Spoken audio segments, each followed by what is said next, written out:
So this is the QNX Connected Automotive Reference Platform. It's the second generation of it. It's a HTML5 and JavaScript-based framework for infotainment and telematics. It's not just HTML5 and JavaScript, but the framework itself is built on that technology. It allows you to leverage development talent and things like that out in the market space with HTML5 and JavaScript to do applications and actually do look and feel quite a lot easier than leveraging native development, like writing GL content or using GLES and hand coding it to make it look like this. What's really cool about the graphics technology that we provide is it's not just HTML5 and JavaScript. It actually can be HTML5, JavaScript, and things like OpenGL or Qt all mixed together on the same screen. So I'm not doing anything magic here. This is all HTML5 and JavaScript, and the 3D map is GL stitched on the same screen.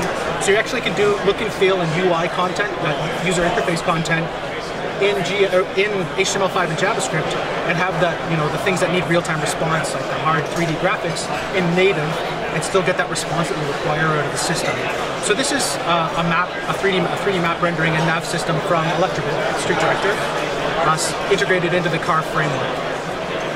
I'm just going to cancel the nav and I'll move on to kind of the next screen. So CAR 2 is meant for the complete integration of technologies. So in infotainment, it's navigation, media, vehicle information, phone. So the idea of being able to Bluetooth pair your phone. So we have a phone paired in here, Bluetooth paired to BlackBerry, Bluetooth paired to the car. Nice. At least it was. So we have message access profile, so we can actually see the emails that are on my system. The idea is to keep my phone in my pocket. Yeah. Taking a step further from this, this is displayed here.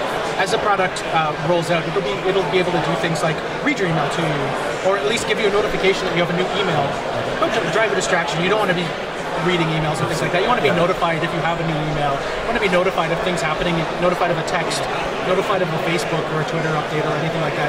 The idea of giving the driver the information that, hey, you know what, something has happened, but read it at your own at a time that's a lot more safe. Now you mentioned Bluetooth pairing. I know this is not the final framework, but would you add things like NFC, which technically is Bluetooth, but it's NFC pairing? So it's funny. So you saw that in the Porsche at CES. Yeah. It was in here. I actually took the NFC tag out for another demo, but it 100% works in this framework as well already. All right. So I mean, it was using static Bluetooth pairing, NFC static Bluetooth pairing.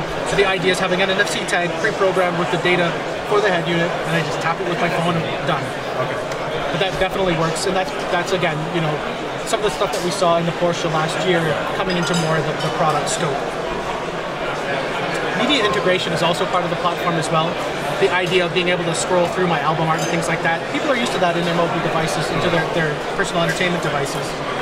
So we've done that integration. We've also done some integration with some internet radio providers, streaming radio providers like Pandora. The idea is actually having a seamless integration into the media player as opposed to having a separate application that we can go to. Yeah. And we've added some hard controls into the system as well, because people require the hard controls. I mean, you don't want to go 17 levels deep to find a volume button. You want to be able to. There's certain things like temperature and volume that you want to get at right away. So again, it's the integration of media, the phone content, the nav. There's also the idea of vehicle information as well, and being able to, like, one touch, take a look at what's going on in my car. So all of these things are abstracted from the low level, so the vehicle bus information and everything that's going on in the car, we abstract to a level that we call our persistent publish subscribe model. What that is it's just an easy way for applications to actually talk to those systems and then be able to display them in this way. So we've created that abstraction, and then we've created JavaScript objects and HTML5 source code that allow you to pull that information into a user interface and display it however you wish.